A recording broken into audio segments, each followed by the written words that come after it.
Entonces, yo les había explicado esto la vez pasada, que era como la explicación de lo que nosotros estamos viendo en el electrocardiograma.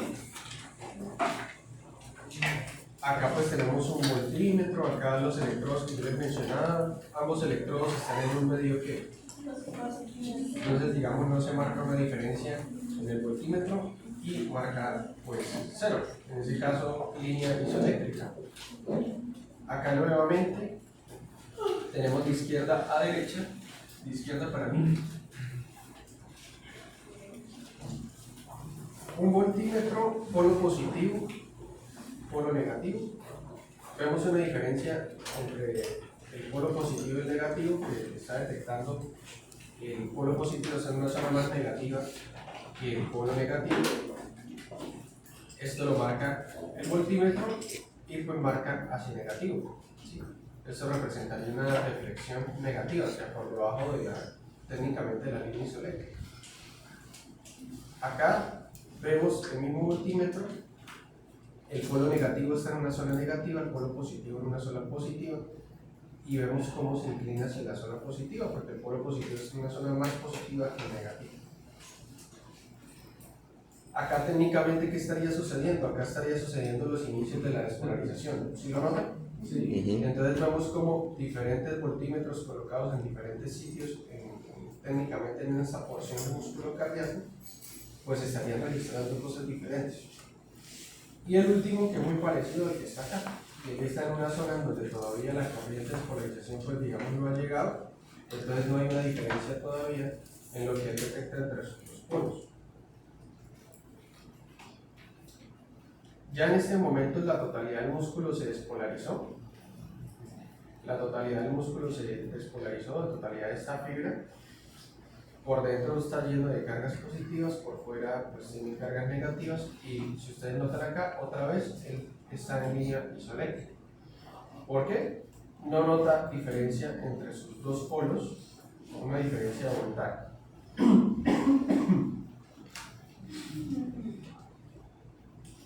Esto es lo que estaría sucediendo en cada momento. Y acá, cuando iniciamos la despolarización, ustedes notan acá que pues, la fibra empieza a volverse positiva y acá afuera se reemplazan por cargas negativas. ¿Por qué? Porque las cargas positivas empiezan a ingresar a la célula, por lo tanto el líquido extracelular se vuelve un poco más negativo, y pues eso acá en esta porción es detectado por el voltímetro.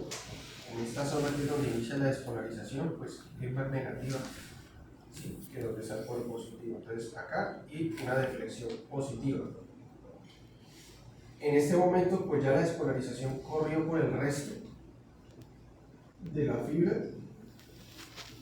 Los dos polos están en una zona en iguales condiciones, y usted ve que la onda baja. ¿La onda por qué baja? Porque llega a un momento máximo donde se detecta el polo positivo, es una zona más positiva, se hace positivo, las cargas empiezan a igualarse, él nota que ya no hay un cambio más de voltaje, positividad, empieza a bajar hacia cero a medida que las cargas empiezan a igualarse. Por eso ustedes ven que la onda baja otra vez.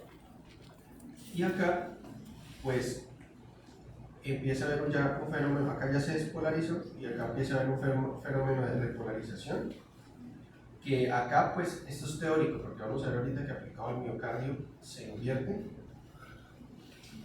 pero acá técnicamente igualito, desde donde empezó la despolarización, empieza a repolarizarse la fibra. Inició la despolarización acá, y acá inicia la misma repolarización.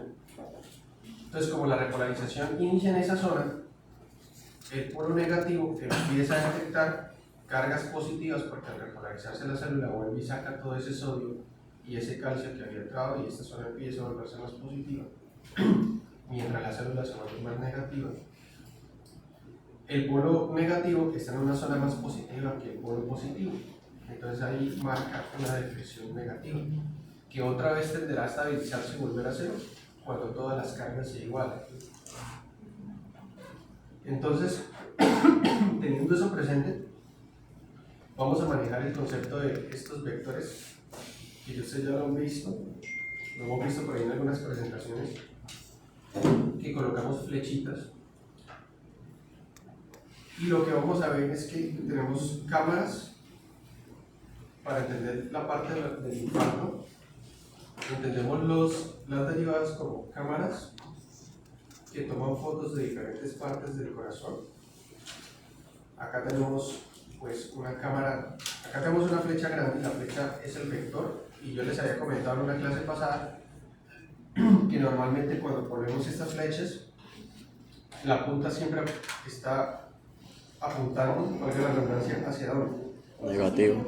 El positivo, y la cola hacia el negativo. Esto es muy útil para esquematizar las zonas, la parte de lo que es las corrientes de lesión. Ahorita lo vamos a ver. Y vemos diferentes cámaras acá. ¿Sí? ¿Qué significan estas cámaras? Pues que hay cámaras que son los electrodos en diferentes partes del corazón, que de pronto esta cámara está detectando la cola de esta flecha, ¿cierto? Esta cámara vería técnicamente ambas partes, vería una parte positiva y una parte negativa, y esta cámara prácticamente está viendo ¿quién? La punta de la flecha, lo positivo. Entonces, piensen en los electrodos como unas cámaras para evidenciar diferentes caras del corazón en un determinado momento del ciclo cardíaco. Vuelve y juega las derivadas, los ángulos que manejamos. Acá les muestro la situación del corazón en cuanto a las derivaciones precordiales, ¿sí? La colocación y más o menos las caras que estaremos viendo. Recuerden que B5 y B6 vemos una cara más lateral. Acá ustedes pueden, como estamos viendo, no estamos viendo una figura pues, tridimensional del corazón, pues no nos percatamos de esto, pero recuerden que B5 y B6, cara lateral baja, B3 y B4 una cara más anterior, B1 y B2 una cara más central. Entonces tenemos las derivadas en algún momento y tenemos esta flecha que estaría esquematizando la corriente eléctrica que lleva ese corazón, la zona negativa y la zona positiva.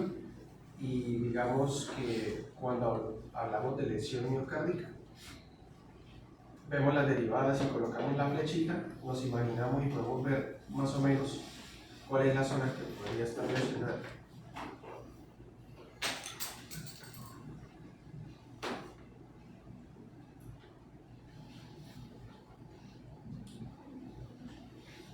Yo les iba a comentar algo con esta ley. Ahora sí, ustedes han notado que en condiciones normales, forma parte de la característica normal del electro que la onda T siempre tiene la dirección del QRS. ¿Sí? Sí. Siempre lleva, incluso en ABR, que QRS tiene una predominancia negativa, la onda T sigue al QRS. Entonces, por ejemplo, lo que sucede, digamos, estamos acá ubicados, dedos acá. Cuando viene una corriente de despolarización, por ejemplo, acá estamos en este electrodo D2 y no ven esta flechita por el momento. Viene una corriente de despolarización que es una corriente negativa, ¿cierto? O sea, la célula se vuelve positiva, pero el líquido extracelular se vuelve ¿qué? Negativo. Yo les había comentado en clases anteriores, tenemos el electrón positivo acá y D2 es predominantemente positivo porque es que en la mayoría del ciclo, ¿sí? Él cuando inicia la despolarización inicia de aquí hacia abajo, ¿cierto? Y de izquierda a derecha. Entonces él está, al estar en esta situación acá, el electrón positivo la mayor parte del tiempo está detectando corriente positiva, porque la despolarización viene desde aquí hasta acá. Entonces cuando la despolarización inicia, él detecta el positivo que está en una zona más positiva que esta zona. Algo muy parecido a lo que le mostraba con el pedazo de músculo cardíaco ahorita. El electrodo negativo está en esta zona donde inicia la despolarización y el electrodo positivo está en una zona, perdón, donde técnicamente no ha pesado nada. Cuando ya la corriente llega a donde él está, digamos, ya se ha despolarizado una gran cantidad de músculo cardíaco, toda esta parte negativa queda en positivo, él se despolariza también y las cargas igual, y la onda tiene una deflexión positiva. La repolarización, al ser una corriente inversa en cuanto a cargas, ¿sí?, que es una corriente positiva, si la repolarización iniciara de aquí hacia acá, ustedes vieron la fibra cardíaca, ¿cierto? El pedacito de fibra cardíaca que estaba acá hace rato en la diapositiva. ¿Se dieron cuenta que él se despolarizaba de aquí hacia allá? ¿Y se repolarizaba cómo? De aquí hacia allá, ¿sí o no? Si la repolarización del corazón fuera otra vez de aquí hacia acá, ¿qué veríamos?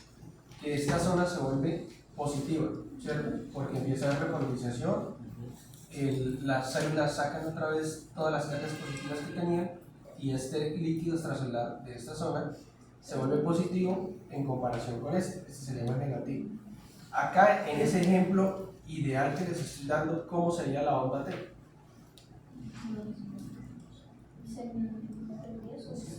No, según lo que yo les estoy diciendo acá. Negativa. Sí. ¿Por qué? Porque en la repolarización, ya olvídense de QRS, ya se despolarizó. En la repolarización vamos a decidir cómo hacer la onda T. Y en la repolarización, si fuera, estoy diciéndoles en el ejemplo ideal, luego no es que ahorita me escriben en la tarde, profe, pero usted dijo que se repolarizaba así y yo veo que eso no es así. Estoy dando un ejemplo para que me entiendan. Si la repolarización viniera de aquí hacia acá, porque esta zona se despolarizó primero, por teoría tendría que empezar la repolarización por acá. Si eso fuera así, esta zona empezaría a volverse positiva y el polo negativo de 2 marcaría una positividad más que el polo positivo. Como el electrocardiograma lo marca en lo que diga el polo positivo, pues el polo positivo diría que yo estoy en una zona más negativa que el que está arriba, por lo tanto la onda sería como negativa. Pero eso no sucede.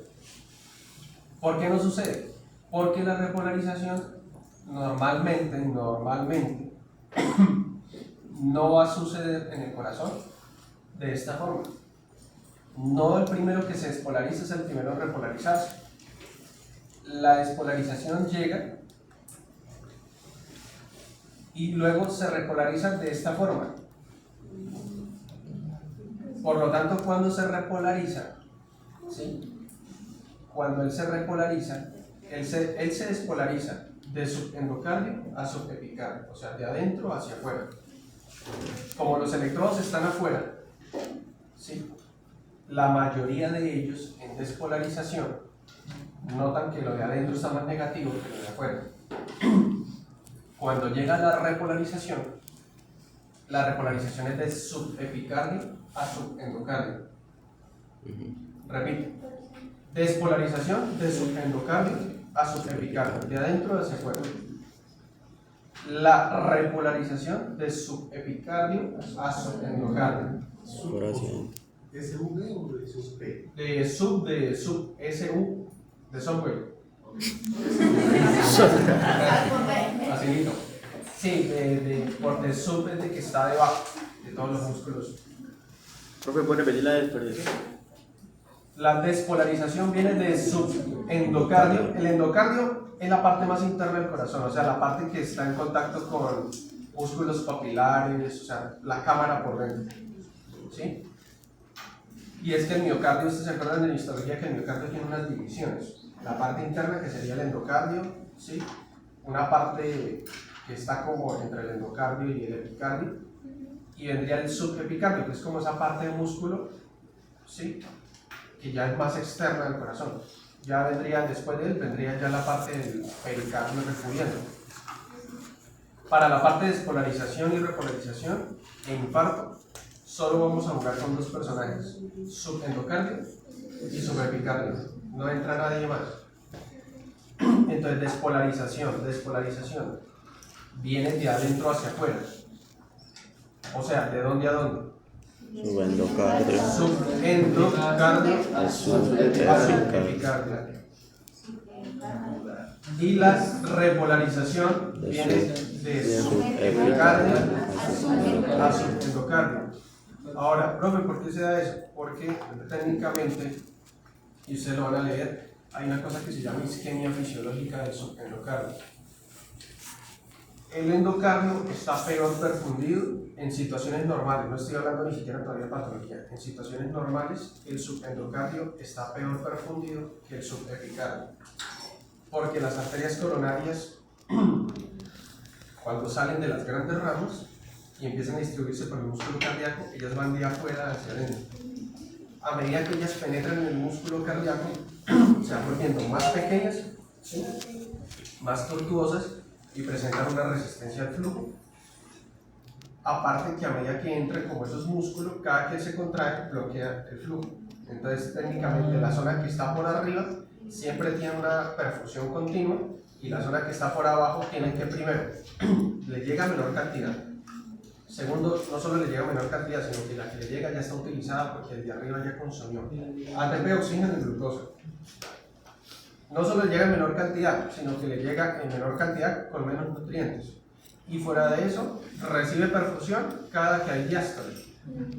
Esas tres cosas hacen que el endocardio, en situación incluso fisiológica, reciba menos suministro de nutrientes, sangre y oxígeno que el epicardio.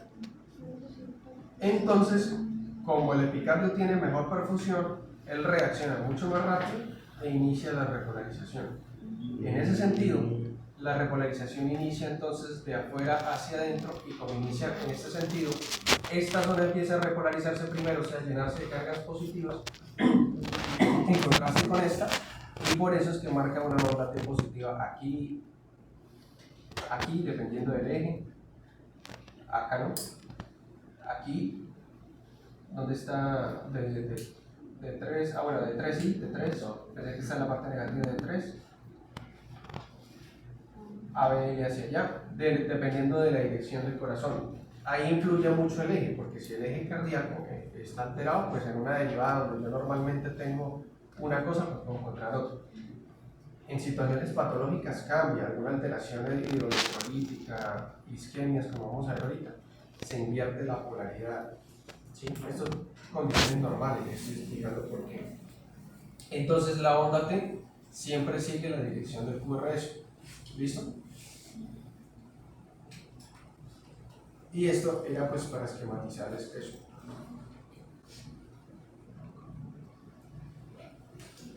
Entonces, ahora sí, la corriente de lesión. Cuando hablamos de corriente de lesión, estamos hablando de algo patológico. Estamos hablando de que una porción de músculo tiene dificultad para funcionar. En ese sentido, más que todo es para la repolarización. Para la repolarización, estamos hablando de que hay una porción de músculo de determinado tamaño que puede que se despolariza o está en despolarización permanente y no es capaz de repolarizarse o no lo hace de una manera adecuada. ¿Eso qué hace? Que haya esa porción de músculo constantemente despolarizada y actuando como un foco, ¿sí? Digamos, actuando como un foco en que se puede convertir en arritmia porque puedes despolarizar o estar despolarizando el resto del músculo. Una zona de miocardio que no se repolariza adecuadamente funciona mal, y no solo funciona mal, sino que puede hacer que el resto del miocardio funcione de manera inadecuada. Eso es lo que hablamos de corriente de lesión, ¿sí? Una corriente que está permanentemente fluyendo en el corazón porque una parte del músculo cardíaco tiene una dificultad para repolarizarse. ¿Eso en qué sucede? En traumas, o sea, golpes directamente en el miocardio que irritan y lastiman y lesionan el miocardio. procesos infecciosos como la endocarditis infecciosa, por ejemplo, y lo más frecuente, la isquemia. Entonces la isquemia, dependiendo del territorio arterial que esté comprometido, como no le provee un suministro de flujo sanguíneo a ese miocardio no se puede repolarizar de manera adecuada. ¿Listo? Entonces queda en un estado como de mayor positividad respecto a los demás. ¿Y eso no puede ocasionar puntas torcidas? Sí, no solo puntas torcidas, me puede ocasionar arritmias fatales, como yo les decía en la clase pasada, que un paciente con infarto podría ser la taquicardia ventricular o monomórfica esta, o la fibrilación ventricular, o puntas torcidas, ¿sí? Arritmias cardíacas fatales. Entonces, hay un concepto que lo vamos a usar para guiarnos un poquito en la identificación del infarto, que es este que está acá, que es el punto J. ¿Sí? ¿Qué es el punto J? Si nosotros vemos acá, vemos una onda P, vemos un QRS. Se supone que cuando el QRS termina, hay un silencio eléctrico, o sea, hay un espacio en que el QRS termina y luego comienza la onda T. ¿Sí? Entonces, ustedes ven acá, QRS, el QRS finaliza y se supone que cuando el QRS finaliza, en el corazón ya toda la parte del corazón, todo el miocardio ya se ha despolarizado, ¿cierto? O sea, no, se supone que al finalizar el QRS, el complejo QRS de despolarización ventricular, no debería quedar todavía ninguna zona del miocardio sin despolarizarse. En ese momento, todas las cargas se nivelaron, todas las células tienen por dentro cargas positivas, afuera predominantemente negativo. Como todo el corazón se despolarizó, no hay un movimiento neto de carga, todo está en cero. Y acá marcamos entonces el punto J. El punto J marcaría el momento en donde ya se despolarizó completamente el corazón, ya todo el corazón está despolarizado y no hay un movimiento de carga. ¿Para qué usamos el punto J? Principalmente para compararlo con esto que está acá, que es el segmento TP. Mírenlo acá. Esto es onda P, esto técnicamente vendría siendo onda T. No se identifica muy bien porque acá ya hay una anomalía, pero esto sería onda T. Mírenlo acá. QRS, punto J, segmento TP, ¿cierto? No se pierdan porque esto es importante para identificar las lesiones. Profe, ¿por qué comparamos el punto J con el segmento TP? Porque el punto J representó el momento en donde ya toda la porción del corazón se despolarizó.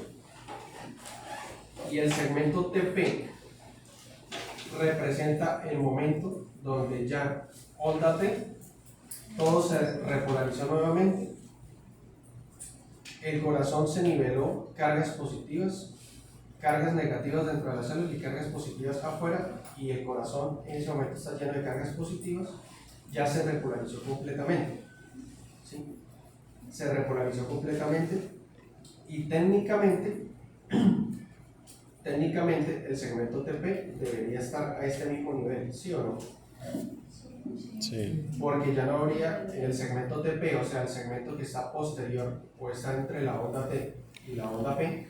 ¿Qué quiere decir? Terminó el ciclo cardíaco, o sea, onda T terminó, todo el corazón está repolarizado y va a iniciar el siguiente ciclo con la onda P. En ese momento esa línea isoeléctrica representa que ya todo el corazón se repolarizó y está listo para iniciar un nuevo ciclo.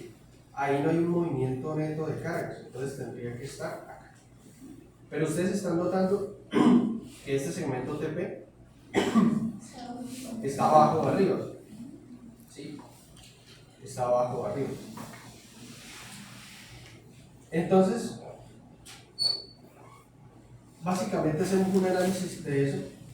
Usted casi siempre ve que se refieren al segmento ST, pero el segmento TP nos ayuda en cuanto a la ubicación de la lesión. ¿Por qué? Porque desde este punto, si el segmento TP, mírenlo, está por debajo de la línea isoeléctrica, en un punto más negativo, que el punto J. ¿Qué quiere decir? Que este segmento TP me está marcando donde deberían haber cargas positivas o cargas neutras.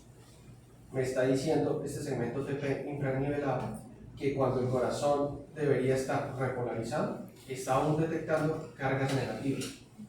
¿Sí me hago entender o no? La onda T representa el movimiento de cargas positivas retornando al exterior. Y cuando todo se repolariza, debería estar en cero. Pero acá muestra el segmento TP que el corazón no está en reposo. Si estuviera en reposo, todas las cargas se neutralizarían y quedarían cero, y no lo está. Está más negativo que este punto J. ¿Eso qué quiere decir? Entonces, en repolarización, onda T, y en ese momento de reposo sigue marcando ondas negativas. Quiere decir que como está marcando cargas negativas, ondas negativas, cargas negativas, esa zona no se está repolarizando, sino que está técnicamente todavía despolarizada, porque la despolarización que emite cargas negativas. Esto me ayuda a mí a ubicar más o menos la parte de la lesión, porque yo, bueno, y este es como el esquema que les pone Gayton de lo que está sucediendo, y yo les puse la flechita así grande para que se den cuenta lo que está sucediendo. Muchachos, esto es de 1 y esto es de 3. Yo les puse la flecha más o menos como se vería esa corriente de lesión. Acá ustedes se dan cuenta que la flecha sirve para ubicar la lesión, porque en D3 esta zona está negativa. Miren, D3 esta zona está negativa. ¿Dónde queda el polo positivo de D3? Abajo. Entonces está viendo la cola de la flecha. Y D1 muestra el mismo segmento TP, pero arriba. ¿Sí? Entonces la flecha tiene este comportamiento. La cola la está viendo D3 y la flecha la está viendo D1. Este es el vector. Siempre un vector en corriente de lesión tiene que tener cola y tiene que tener flecha. ¿Sí? Si una derivada que está mirando hacia abajo, como D3, está viendo la cola, pues la flecha tiene que estar viendo hacia arriba. Es por esto que se forman imágenes en espejo. Es por esta razón. Porque cuando estamos viendo la cola de una corriente de lesión en alguna derivada, nos imaginamos las derivadas que están arriba, ¿sí? O que están en una situación opuesta, o más o menos opuesta, y ellas están viendo la cara contraria. ¿Listo? Entonces, esto es lo que viene sucediendo, y ya les enseño más o menos cómo lo podemos ubicar en el electrocardiograma, pues para darnos cuenta de la lesión. Entonces, acá vemos aquí, pues salta a la vista que en D2 y D3 y ABF pues hay un problema. Ubicamos, mire, onda P, QRS, ¿sí? El punto J estaría más o menos por acá, por aquí, porque el punto J es el momento donde ya se despolarizó todo el corazón, ¿sí o no? Segmento TP, ¿dónde estaría? Más o menos por acá. ¿Sí o no? ¿Qué me quiere decir eso? El segmento TP, bueno, acá se ve mejor. D3, punto J, segmento TP. ¿Qué me dice a mí? Después de que se forma la onda P de repolarización ventricular, en donde no habría un movimiento neto de cargas, estaba detectando que acá hay más cargas negativas que incluso en el punto J. ¿Sí? ¿Eso qué quiere decir? Que esta zona tiene un problema para repolarizarse. Cuando debiera estar más arriba, porque tiene más cargas positivas y nivelarse con la línea isoeléctrica, está detectando cargas negativas que hacen que se marque hacia abajo. Si acá hubiera el 0 y viéramos la línea isoeléctrica que debiera ir más o menos por acá, se marca hacia abajo y esto detecta que en esta zona hay problemas para la repolarización.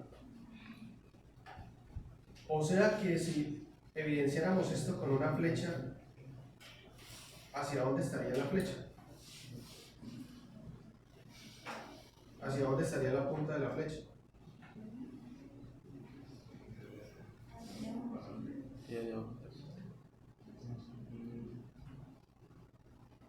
Así, ¿sí o no? De 2, de 3 y ABF me estarían viendo más o menos la cola. O sea que de 2, de 3 y ABF están viendo que cuando el corazón debiera estar completamente repolarizado, con cargas positivas y completamente nivelado, ahí abajo hay un problema que hace que se estén emitiendo cargas negativas. Por lo tanto, el segmento TP esté hacia abajo. O sea que de 2, de 3 y ABF tienen un trastorno de repolarización. Si eso lo trasladamos al contexto de un paciente que está con dolor retroesternal, opresivo, de más o menos 1 hora de evolución, vómito, está sudando frío, se siente mal, pues esto es en el contexto de un infarto agudo de miocardio, ¿sí? Que no, que el paciente se tuvo un accidente de tránsito y tuvo un trauma, pues en el contexto traumático. Acá entonces, por eso el electrocardiograma, cuando ustedes leen la guía de infarto, él le dice los hallazgos y le dice en el contexto de un paciente que tenga clínica de infarto agudo de miocardio. Entonces, en un contexto nuestro, de un paciente que tenga esas características que yo les dije, que usted le haga eso, ese es el análisis que usted tiene que hacer. De 2, de 3 y ABF, tiene un segmento TP inferior, ¿sí? O infradenivelado en comparación con el punto J, y eso a mí me dice que pues hay un trastorno de la repolarización, no hay una repolarización adecuada de ese músculo, no hay un movimiento de cargas positivas que me suba este segmento al nivel de línea isoeléctrica, ¿sí? Y entonces pues esa zona no se repolariza adecuadamente, y las causas de repolarización inadecuada, pues entre ellas la más frecuente es infarto, y si el paciente tiene una clínica de infarto, pues no se diga más. Y entonces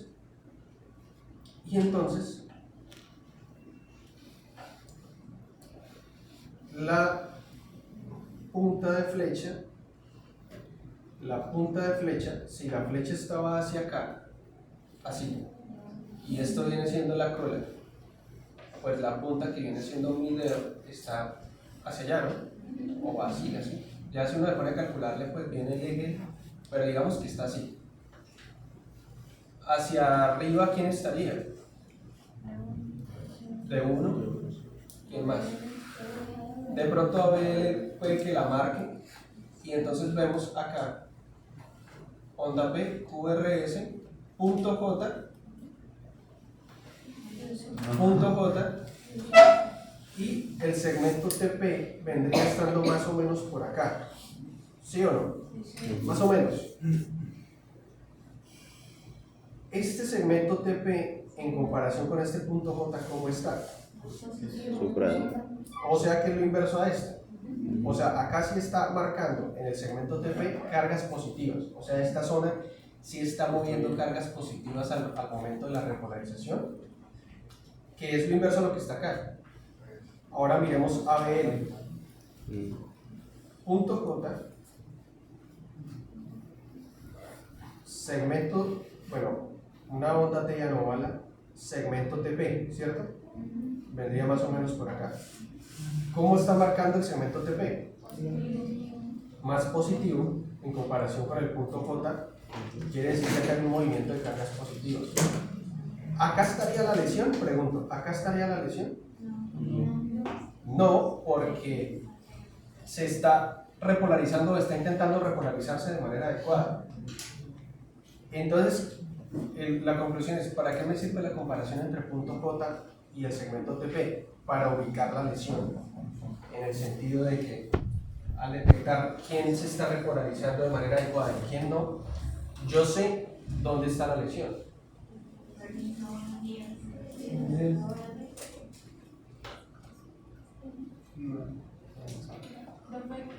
Buen día. Ah, sí, señora. Para tomar la asistencia. Dale. Sí.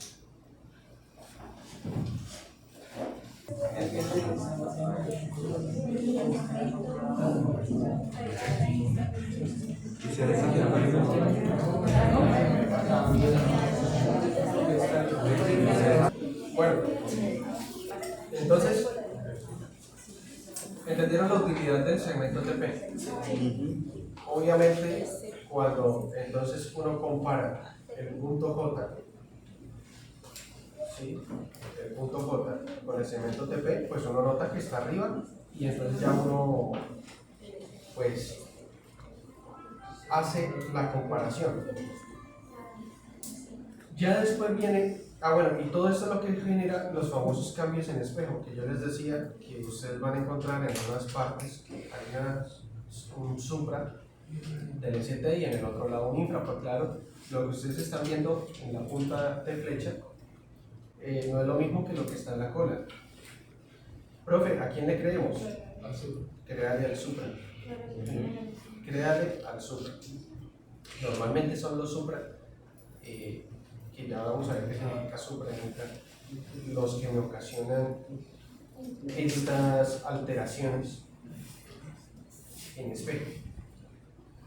Bueno, ¿entonces entendido el segmento TP? Entonces eso es un infarto de cara inferior. Sí. ¿Por qué cara inferior? De 2, de 3 y de. Bueno, entonces, dependiendo de cuánto lleve el paciente,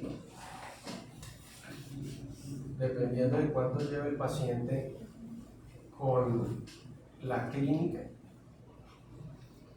o sea, cuánto lleve el paciente con el dolor opresivo y la clínica sugestiva de infarto, puede que lo encontremos en isquemia o puede que lo encontremos ya en lesión.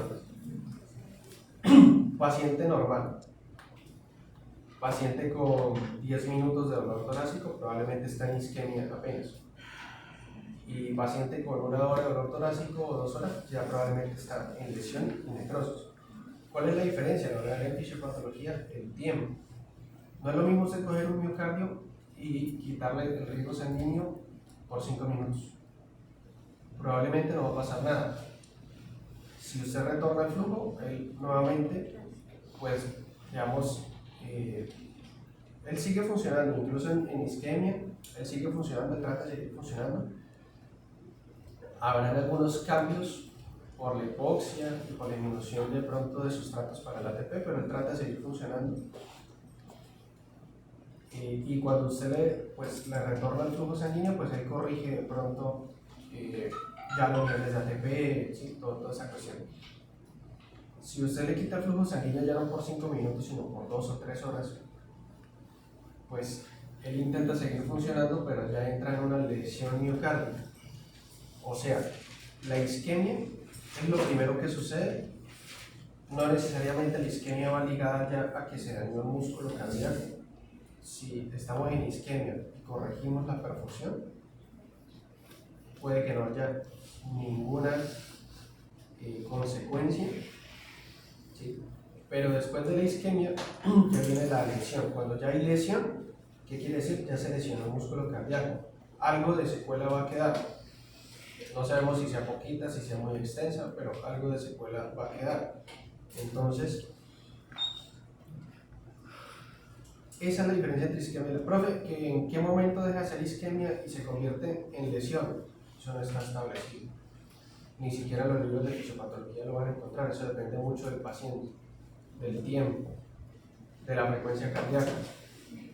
No es lo mismo una frecuencia cardíaca de un paciente que está en isquemia y tiene 100, 120 latidos por minuto, se agota mucho más rápido el oxígeno y los nutrientes y entra en lesión mucho más rápido. Entonces, si va a entrar en lesión miocárdica en 30 minutos, ya lo hacen en 15. a un paciente que está en la misma situación, pero de pronto está más tranquilo, o le dieron ansiolíticos, o el paciente le dieron beta-bloqueador y le bajaron el ritmo cardíaco, ¿sí? Entonces está en isquemia, pero está manejando 60, 65, 70 latidos por minuto. Entonces, todo eso depende. Nosotros lo que vamos a hacer es que, uno, nos llega el paciente con esa clínica y ¿qué tenemos que hacer? Tomarle el electrocardiograma. Le tomamos el electrocardiograma. Si el paciente está en isquemia, vamos a ver cambios en la onda T. ¿Sí? Si el paciente está en isquemia, o sea, paciente que todavía no está en lesión miocárdica, ¿sí? Vamos a encontrar cambios en la onda T. ¿Qué cambios vamos a encontrar? Si la isquemia subendocárdica, este es el corazón, entonces es un corazón que le hicieron un corte. Esto vendría siendo el ventrículo derecho y este es el izquierdo. Este sería el subendocardio, toda la parte más interna. ¿Sí? Y el subepicardio, ustedes lo ven acá, más hacia afuera. Si la isquemia es subendocárdica, ¿sí? La repolarización comienza como normalmente sucede, ¿sí? Ya el endocardio está en isquemia fisiológica técnicamente normalmente, y ahora hay un empeoramiento de esta isquemia por alguna obstrucción, y entonces la isquemia pues empeora y la repolarización sucede pues de epicardio a endocardio. Lo único es que el potencial de acción del subendocardio disminuye mucho, ¿sí? Porque está enfermo, porque está agotado, porque no le está llegando suficiente oxígeno, y predomina el del subepicardio. Entonces se ve como una onda T positiva, pero no solamente positiva, se puede ver alta, picuda, un poco más simétrica. Si notan que la onda T es muy simétrica, normalmente yo les había dicho que si uno partiera una línea, la onda T tiene un alto más o menos y luego baja. Entonces se ve como una onda T positiva, simétrica, un poquito más alta, con un voltaje más alto de lo normal. Una onda T positiva. Y si la isquemia es subepicárdica, o sea, de afuera, ¿sí? La repolarización comienza en el endocardio. Hay que tener algo en cuenta aquí. Si el epicardio está isquemiándose, el endocardio también. Por pura lógica, por lo que yo les dije hace rato. Ay, profe, pero los dos están isquemiando. ¿Por qué la repolarización comienza en el endocardio? Porque entre los dos que se están isquemiando, el endocardio está más acostumbrado a trabajar en situaciones de hipoxia y de menor concentración de nutrientes y oxígeno que el epicardio. Como el epicardio siempre está muy bien perfundido, les pasa como ustedes. Están acostumbrados a clase a las 8 de la mañana y uno les dice a las 6 y ya no quieren trabajar. Él aquí está acostumbrado a trabajar con suficiente cantidad de oxígeno y nutrientes, pero al cortarle o al disminuirle la irrigación ya comienza a funcionar mal. Y el endocardio, que sí está acostumbrado a levantarse a las 5 de la mañana, pues le dicen, no, se tiene que levantar a las 4, listo. Está más cansado, pero él sigue trabajando. Entonces, en este caso, la repolarización comenzaría ¿qué? Al inverso, de adentro hacia afuera. Entonces, la explicación que les di hace rato por qué la onda T inversa ya no inicia de afuera hacia adentro de la repolarización, sino de adentro hacia afuera, y se marca como una onda T negativa. ¿Sí claros o no claros? Sí. Entonces, un paciente de 70 años, hipertenso crónico de hace como 40 años, mal controlado, y ustedes están de rurales, ahí suavecito, en el tarro. ¿Y eso suavecito? Suavecito, en el tarro. ¿Hice la rural en el Tarra, profe? ¿Cómo? ¿Hice la rural en dónde? Yo hice rural en la policía en el Tolima. Ah, Pero cuando yo llegué aquí a Norte Santander tuve un trabajo en donde mi trabajo era recoger heridos de guerra. Entonces yo conocí Tarra, San Calixto, Tibuquistán. San Calixto nunca calentaba. San Calixto, el Tarra, la Gabarra, Guamarito, pues, todo eso es un calentado. Y allá yo tenía que ir a recoger heridos. Sí, y no solo eso, sino que muchas veces me hablaba con los rurales de la zona, porque como yo tenía que ir al helicóptero y a veces me demoraba en trasladar, los rurales hacían la primera intervención. De hecho, una vez me encontré con un rural muy diestro, todo un caso de un paciente que tuvo un disparo, un francotirador le disparó en el pecho. Obviamente el pecho es una cavidad cerrada, entonces al entrar un proyectil como un proyectil de fusil, pues ustedes entenderán que tiene más o menos esto, pues deja un hueco y por ese hueco entra aire y se colapsa. Entonces a mí me llamaron, yo tenía que ir, me preparé, y nos poníamos el chaleco antibalas, todo para salir, el casco, y no íbamos a alcanzar porque había mal tiempo, entonces el helicóptero no podía salir tan rápido. Entonces el enfermero de combate me llamaba desesperado, yo le iba diciendo más o menos qué hacer, pero él no era diestro para poner un tubo a tórax, yo sabía que tenía que poner un tubo a tórax. Entonces el rural que estaba allá se fue hasta la base y le puso el tubo a tórax, se lo colocó. El rural le colocó el tubo a tórax y se lo colocó bien colocado.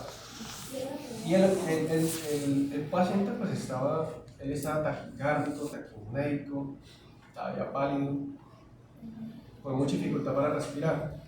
Y yo dije, yo no voy a alcanzar, o sea, cuando yo llegue, lo más probable es que no esté vivo. Llegó al rural, le puso el tubo y se lo colocó, le mejoró la taquicardia, la taquipnea, mejoró el patrón ventilatorio, drenó sangre, o sea, se lo colocó bien colocadito. Entonces el rural hizo esa intervención, como estaba más cerca, él fue el que lo hizo. Entonces en esas zonas, pues esas zonas son complejas. Y pues bueno, le llega el viejito allá a las 6, 7 de la mañana, 5 de la mañana, porque desde hace 15 minutos tiene dolor torácico y tiene todos esos antecedentes. Y usted lo primero que hace es tomarle el electro y usted le encuentra esto, o esto, una onda T invertida o una onda T positiva. Ahora alguien va a decir, ¿y qué pasa si tiene onda T negativa y positiva? No puede, porque es que ustedes inventan las cosas en la cabeza. Y profe, también si usted pone un caso clínico, no, si le pongo el isquemia subendocárdica o subepicárdica. Si tiene las dos. Si tiene las dos, pues técnicamente si es subepicárdica, uno dice isquemia subepicárdica como para referirse a de dónde a dónde se está repolarizando, pero créanme que si la isquemia es subepicárdica, el subendocardio también está sufriendo. Uno, ¿por qué lo llama subepicardio? Porque el epicardio es el que no se está repolarizando, el que más sufre.